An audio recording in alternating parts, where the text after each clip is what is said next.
வணக்கம். இந்திய நேரப்படி இரவு 8:30 மணி செய்திகள். முதலில் ஜெம் தலைப்பு செய்திகளை காணலாம். 5 நாடுகளின் சுற்றுப்பயணத்தை முடித்துக்கொண்டு தாயகம் திரும்பினார் பிரதமர் நரேந்திர மோடி.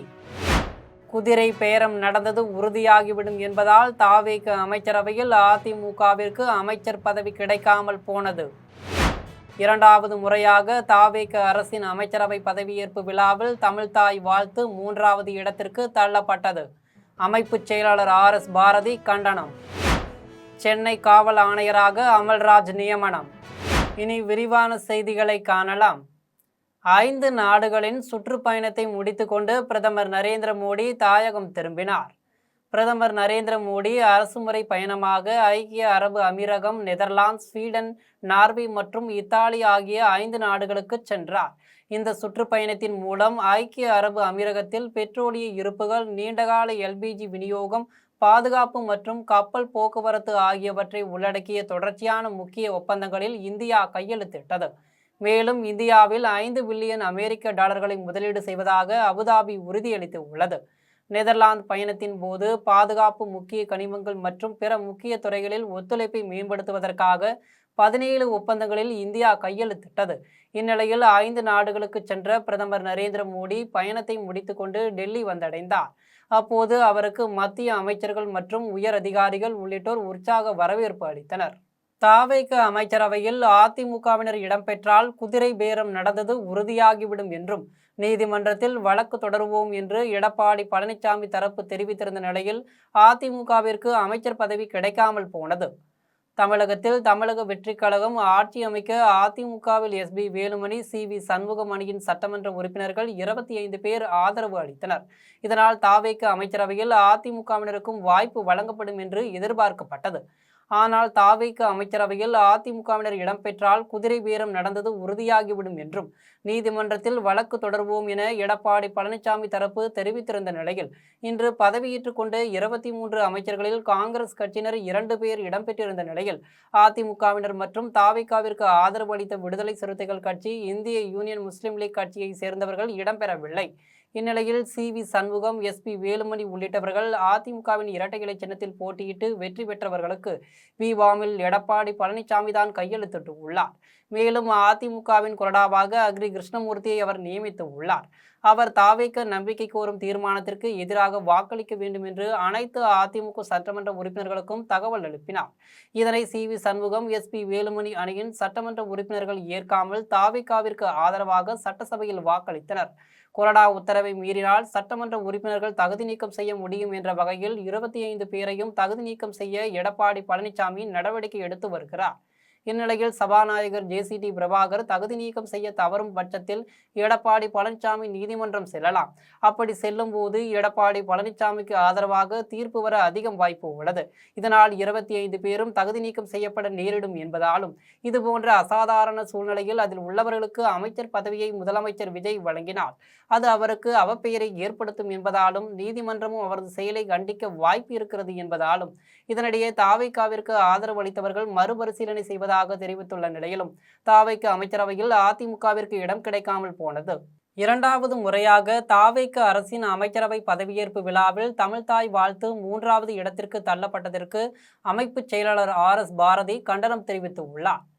தமிழ்நாடு சட்டமன்ற தேர்தலில் தமிழக வெற்றிக் கழகம் 108 இடங்களில் வெற்றி பெற்று தனிப்பெரும் கட்சியாக உருவெடுத்தது. இதனைத் தொடர்ந்து கவர்னர் அர்லேக்கர் முன்னிலையில் முதலமைச்சராக விஜய் பதவியேற்றுக் கொண்டார். முதலமைச்சர் விஜயுடன் விசி ஆனந்த், செங்கோட்டையன், ஆதவ் அர்ஜுனா, நிர்மல்குமார், அருண்ராஜ் உள்பட 9 பேர் அமைச்சர்களாக பதவியேற்றுக் கொண்டனர். இதன் பின்னர் அவர்களுக்கு இலாக்காக்களும் ஒதுக்கப்பட்டன.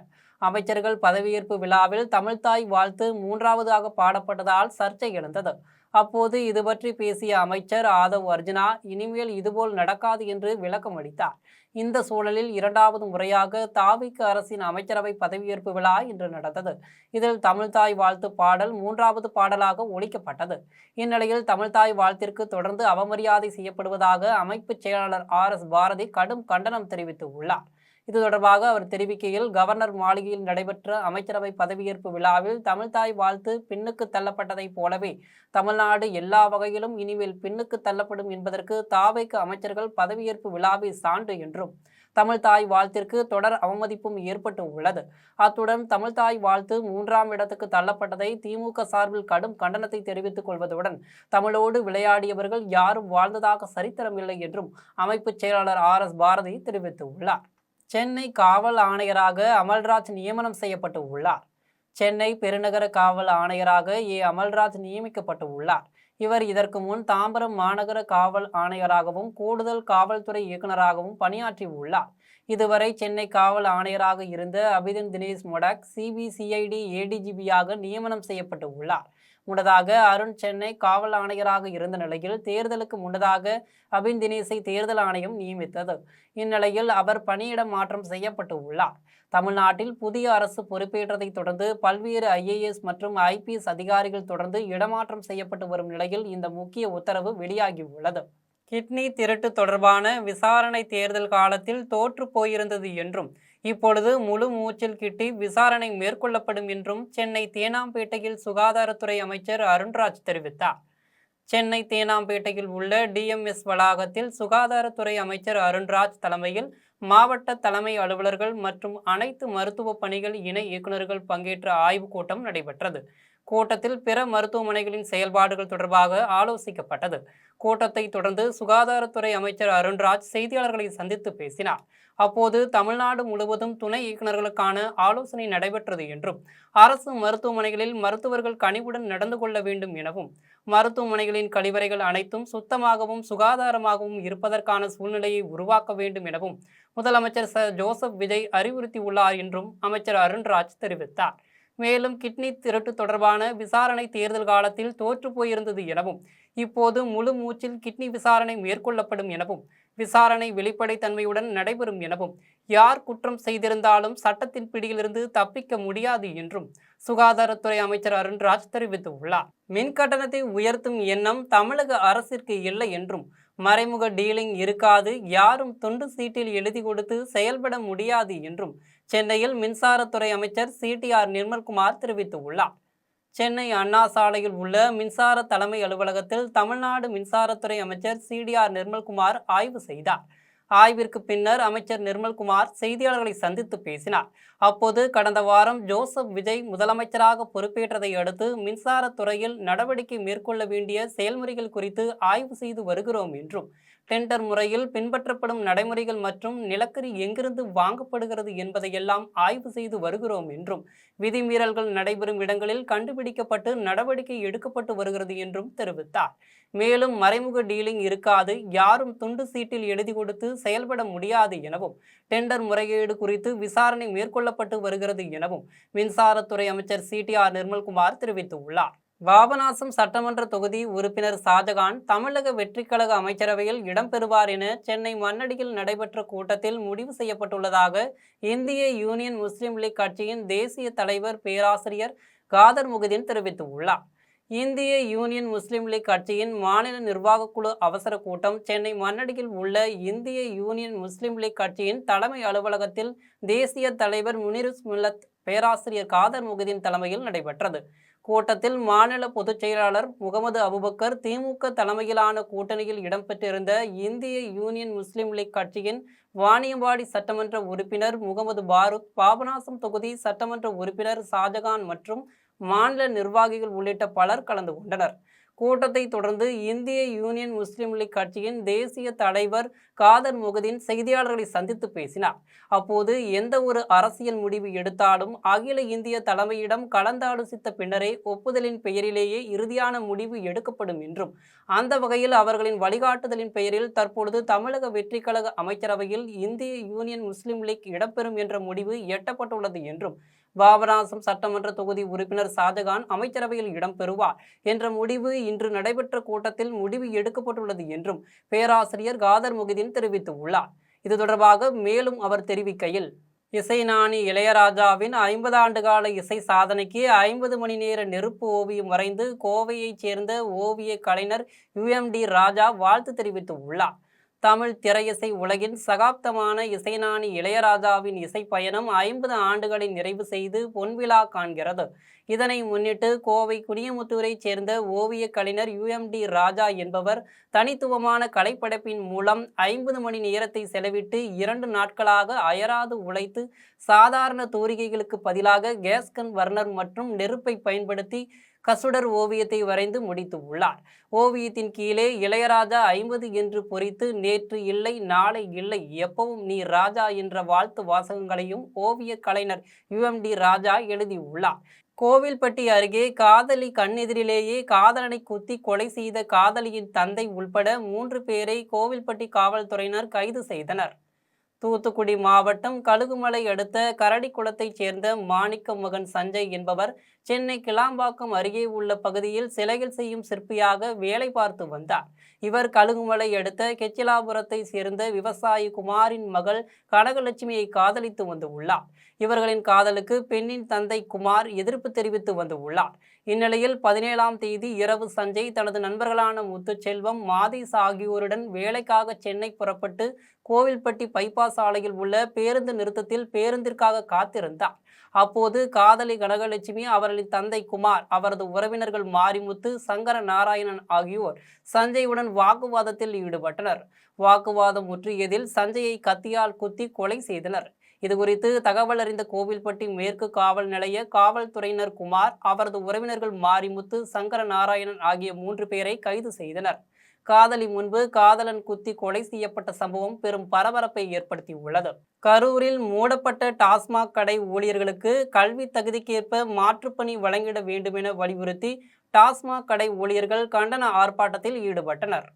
கரூர் மாவட்ட ஆட்சியர் அலுவலகம் முன்பு டாஸ்மாக் ஊழியர்கள் அனைத்து சங்கங்களின் சார்பில் LBF மாவட்ட தலைவர் அண்ணாவேலு தலைமையில் டாஸ்மாக் கடை ஊழியர்கள் கண்டன ஆர்ப்பாட்டத்தில் ஈடுபட்டனர்.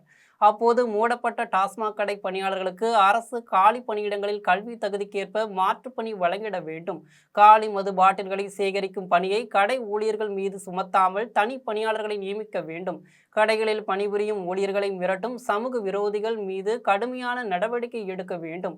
பணி நிமித்தமாக டாஸ்மாக் அலுவலகம் மற்றும் வங்கிகளுக்கு செல்வதற்கான போக்குவரத்து செலவை அரசு வழங்கிட வேண்டும் என்பன உள்ளிட்ட 8 அம்ச கோரிக்கைகளை வலியுறுத்தினர். ஆர்ப்பாட்டத்தில் மாவட்ட செயலாளர் அப்பாசாமி, LLF மாநில செயலாளர் சுடர்வளவன், தமிழ்நாடு அரசு ஊழியர் சங்க பொருளாளர் ராமலிங்கம், CIDU பொறுப்பாளர் சுப்பிரமணியன், LBF பொறுப்பாளர் ராஜேஷ் கண்ணன் உள்ளிட்ட பல்வேறு சங்கங்களின் நிர்வாகிகள் மற்றும் உறுப்பினர்கள் பலர் கலந்து கொண்டனர். முன்னாள் பாரத பிரதமர் ராஜீவ் காந்தியின் 35ஆம் ஆண்டு நினைவு தினத்தை முன்னிட்டு மயிலாடுதுறையில் காங்கிரஸ் கட்சியினர் ராஜீவ் காந்தியின் உருவச்சிலைக்கு மாலை அணிவித்து மலர்தூவி அஞ்சலி செலுத்தினர். முன்னாள் பாரத பிரதமர் ராஜீவ் காந்தியின் 35வது நினைவு தினம் இந்தியா முழுவதும் இன்று அனுசரிக்கப்பட்டது. அந்த வகையில் மயிலாடுதுறை மாவட்டம் மயிலாடுதுறை கிட்டப்பா அங்காடி முன்பு காங்கிரஸ் கட்சியின் மாவட்ட தலைவர் பானுசேகர் தலைமையில் காங்கிரஸ் கட்சியினர் கலந்து கொண்டு ராஜீவ் காந்தியின் உருவப்படத்திற்கு மலர்தூவி மரியாதை செய்தனர். அதன் பின்னர் பொதுமக்களுக்கு தென்னங்கன்றுகளை வழங்கினர். அதனைத் தொடர்ந்து இந்திய விளையாட்டு ஆணையம் சார்பில் ராஜீவ்காந்தி சிறப்பு விளையாட்டு அரங்கின் முகப்பில் உள்ள ராஜீவ்காந்தியின் உருவ சிலைக்கு காங்கிரஸ் கட்சியினர் மாலை அணிவித்து மலர்கள் தூவி மரியாதை செய்து அஞ்சலி செலுத்தினர். இதில் காங்கிரஸ் கட்சியினர் பலர் கலந்து கொண்டனர். ஸ்ரீபெரும்புதூர் ராஜீவ்காந்தி நினைவிடத்தில் காங்கிரஸ் கட்சியினர் மலர் வளையம் வைத்து தீபம் ஏற்றி அஞ்சலி செலுத்தினர். காஞ்சிபுரம் மாவட்டம் ஸ்ரீபெரும்புதூர் ராஜீவ்காந்தி நினைவிடத்தில் 35ஆம் ஆண்டு நினைவு தின அனுசரிப்பு நிகழ்ச்சி மணிமங்கலம் ஊராட்சி மன்ற தலைவர் ஐயப்பன், காஞ்சிபுரம் காங்கிரஸ் மாவட்ட தலைவர் அருள்ராஜ் ஆகியோர் தலைமையில் நடைபெற்றது. நிகழ்ச்சியில் காங்கிரஸ் கட்சியினர் திரளாக கலந்து கொண்டு ராஜீவ்காந்தி நினைவிடத்தில் மலர் வளையம் வைத்து தீபம் ஏற்றி அஞ்சலி செலுத்தினர். நிகழ்ச்சியில் உத்திரமேரூர் பகுதியைச் சேர்ந்த அதிமுக, திமுக உள்ளிட்ட பல்வேறு கட்சிகளிலிருந்து விலகிய 100க்கும் மேற்பட்டோர் ராஜீவ்காந்தி நினைவு நாளில் காங்கிரஸ் கட்சியில் தங்களை இணைத்துக் கொண்டனர். இதில் உத்திரமேரூர் தாலுகாவிற்கு உட்பட்ட காங்கிரஸ் வட்டார தலைவர் SB ஆதிகேசவன், காங்கிரஸ் நகர தலைவர் AV திருமலை, உத்திரமேரூர் பேரூராட்சி காங்கிரஸ் பிரதிநிதி தமிழ் பிரபாகரன், காங்கிரஸ் பிரதிநிதி வெற்றி அரசன் உள்பட பலர் கலந்து கொண்டனர். கும்மிடிப்பூண்டி அருகே 10ஆம் வகுப்பு பொதுத் தேர்வில் தேர்ச்சி பெற்று பள்ளியில் முதலிடம் பிடித்த மாணவன் நண்பர்களுடன் ஏரியில் குளிக்க சென்றபோது தண்ணீரில் மூழ்கி பரிதாபமாக உயிரிழந்த சம்பவம் அப்பகுதியில் பெரும் சோகத்தை ஏற்படுத்தியுள்ளது.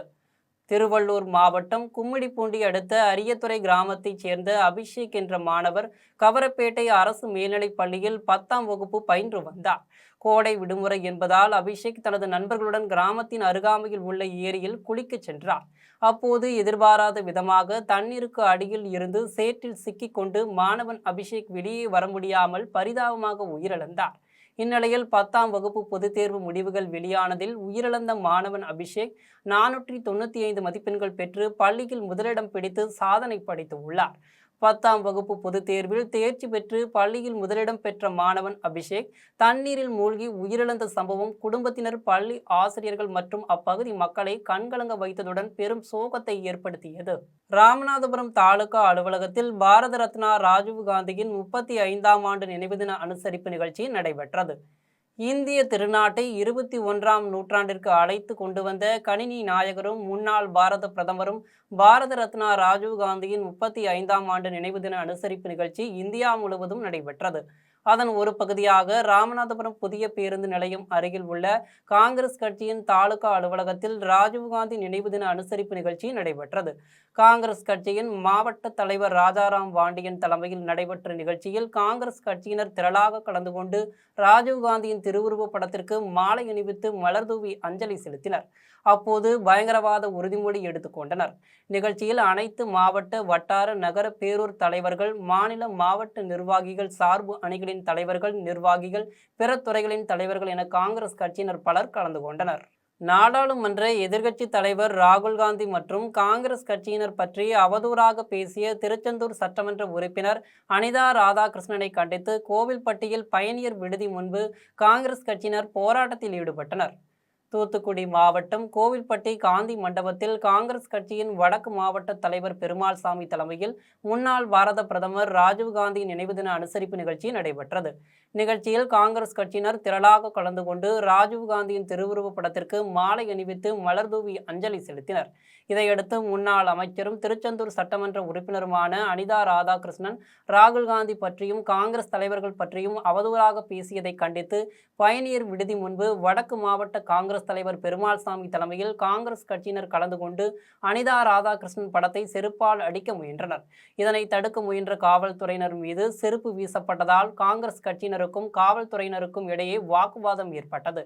இது தொடர்பாக காங்கிரஸ் கட்சியின் வடக்கு மாவட்ட தலைவர் பெருமாள்சாமி தெரிவிக்கையில், கோயம்பேடு சந்தையில் உள்ள பார்க்கிங், அடிப்படை வசதிகள் மற்றும் ஆக்கிரமிப்புகளை அகற்றி முதலமைச்சர் அதிரடி நடவடிக்கை எடுக்க வேண்டும் என்று சென்னை கோயம்பேட்டில் தமிழ்நாடு வியாபாரிகள் சங்க பேரவையின் ஒருங்கிணைப்பாளர் அருண்குமார் கோரிக்கை விடுத்துள்ளார். சென்னை கோயம்பேடு மார்க்கெட்டில் தொடர்ந்து நிறுவி வரும் பார்க்கிங் குறைபாடுகளை சரி செய்ய வேண்டும் எனவும் அடிப்படை வசதிகளான குடிநீர், கழிவறை உள்ளிட்ட வசதிகளை செய்து தர வேண்டும் என வலியுறுத்தி சென்னை கோயம்பேடு தலைமை நிர்வாக அதிகாரியிடம் தமிழ்நாடு வியாபாரிகள் சங்க பேரவை சார்பில் தமிழ்நாடு வியாபாரிகள் சங்க பேரவையின் ஒருங்கிணைப்பாளர் அருண்குமார் கோரிக்கை மனு அளித்தார். மனு அளித்த பின்னர் அருண்குமார் செய்தியாளர்களை சந்தித்து பேசினார். அப்போது தமிழக முதலமைச்சர் ஜோசப் விஜய் பல்வேறு அதிரடி உத்தரவுகளை பிறப்பித்து வருகிறார் எனவும் இதுவரை வணிகர்களுக்கு எவ்வித அறிவிப்பையும் வெளியிடவில்லை எனவும் முதல் அறிவிப்பாக கோயம்பேடு சந்தையில் உள்ள முக்கிய பிரச்சனைகளான பார்க்கிங் மற்றும் அடிப்படை வசதிகளான கழிப்பறை மற்றும் குடிநீர் வசதிகளை செய்து தர வேண்டும் என்றும் கோயம்பேடு சந்தையில் உள்ள ஆக்கிரமிப்புகளை அகற்ற வேண்டும் என்றும் தமிழ்நாடு வியாபாரிகள் சங்க பேரவையின் ஒருங்கிணைப்பாளர் அருண்குமார் கோரிக்கை விடுத்தார். ஒட்டஞ்சத்திரத்தில் பொது கழிப்பறையின் மலங்கள் கழிவுநீர் கால்வாயில் கலப்பதால் நோய் தொற்று பரவும் அபாயம் ஏற்பட்டுள்ளதாக அப்பகுதி பொதுமக்களும் சமூக ஆர்வலர்களும் குற்றம் சாட்டுகின்றனர். திண்டுக்கல் மாவட்டம் ஒட்டஞ்சத்திரம் நகர் பகுதியில் தும்பிச்சம்பட்டி வடக்கு தெரு வழியாக மின்மயானத்திற்கு செல்லும் சாலையில் நகராட்சி நிர்வாகத்தால் பெண்கள் பயன்படுத்தும் இலவச பொது கழிப்பறை கட்டப்பட்டு உள்ளது. இதே பகுதியில் ஒட்டஞ்சத்திரம் நகராட்சியின் நகர்மன்ற தலைவர் வசித்து வருகிறார். இந்நிலையில் பொது கழிப்பறையை பராமரிக்க முறையான பணியாளர்கள் அமர்த்தப்படாததால் பொது கழிப்பறையின் மேலே உள்ள மேல்நிலை நீர்த்தேக்க தொட்டியிலிருந்து தண்ணீர் நிரம்பி வழிந்து பல மணி நேரமாக கால்வாயில் கலக்கின்றது. இதனை பார்த்த அப்பகுதி பொதுமக்களும் சமூக ஆர்வலர்களும் கோடை காலத்தில் தண்ணீர் வீணாவதாக வேதனை தெரிவித்தனர். மேலும் இது தொடர்பாக நகராட்சி நிர்வாகத்திடமும் நகர்மன்ற தலைவரிடமும் எடுத்து கூறியும் நடவடிக்கை எடுக்கவில்லை எனவும் புவி வெப்பமயமாகும் இச்சமயத்தால் தண்ணீர் சிக்கனம் என்பதை தண்ணீர் பஞ்சத்தில் தான் உணர வேண்டுமா, அதற்கு முன்னேற்பாடு செய்து தண்ணீரை சிக்கனப்படுத்த கூடாதா என பொதுமக்கள் கேள்வி எழுப்பினர். மேலும் கழிப்பறையின் மேலே உள்ள மேல்நிலை நீர்த்தேக்க தொட்டியிலிருந்து வழிந்தோடும் தண்ணீர் மலக்குழிகளில் தேங்கி மலத்துடன் தண்ணீர் வெளியேறி கழிவுநீர் கால்வாய் கால்வாயில் கலப்பதால் நோய் தொற்று ஏற்படும் என்ற அச்சத்தில் பொதுமக்கள் உள்ளனர்.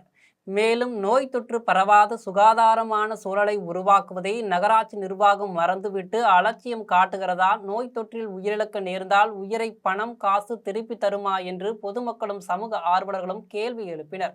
மேலும் மாவட்ட நிர்வாகமும் நகராட்சி நிர்வாகமும் நேரில் ஆய்வு செய்து தண்ணீர் வீணாவதையும் மலங்கள் கழிவுநீர் கால்வாயில் கலப்பதையும் சரிசெய்து கழிவறையை பயன்படுத்தும் பெண்களுக்கு சுகாதாரமான கழிப்பறையாக மாற்றியமைக்க வேண்டும் என மாவட்ட நிர்வாகத்திற்கும் ஒட்டஞ்சத்திரம் நகராட்சி நிர்வாகத்திற்கும் ஊர் பொதுமக்களும் சமூக ஆர்வலர்களும் கோரிக்கை விடுத்துள்ளனர்.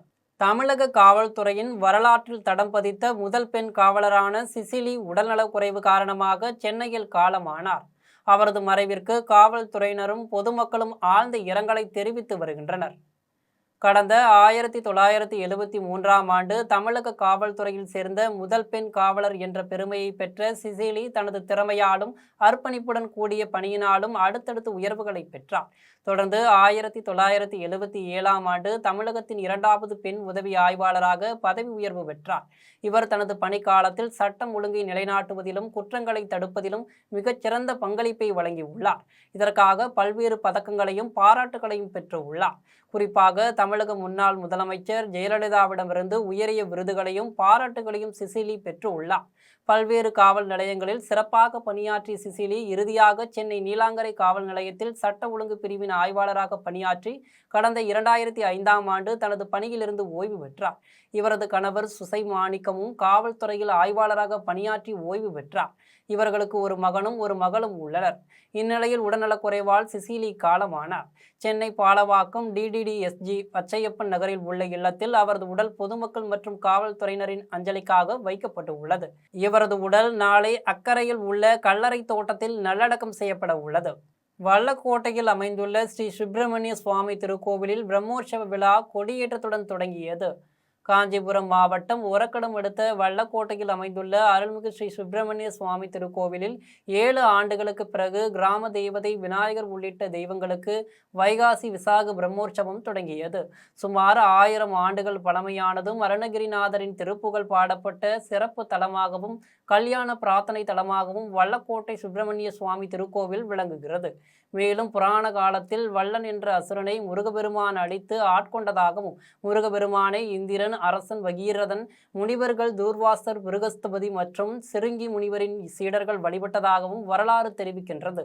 இதுபோன்ற பல சிறப்புகள் வாய்ந்த வல்லக்கோட்டை சுப்பிரமணிய சுவாமி கோவிலுக்கு 6 வாரங்கள் வந்து வேண்டிக் கொண்டால் திருமணம் தடைபட்டவர்களுக்கு திருமணம் நடைபெறும் என்பதும் பொதுமக்களின் நம்பிக்கையாக உள்ளது.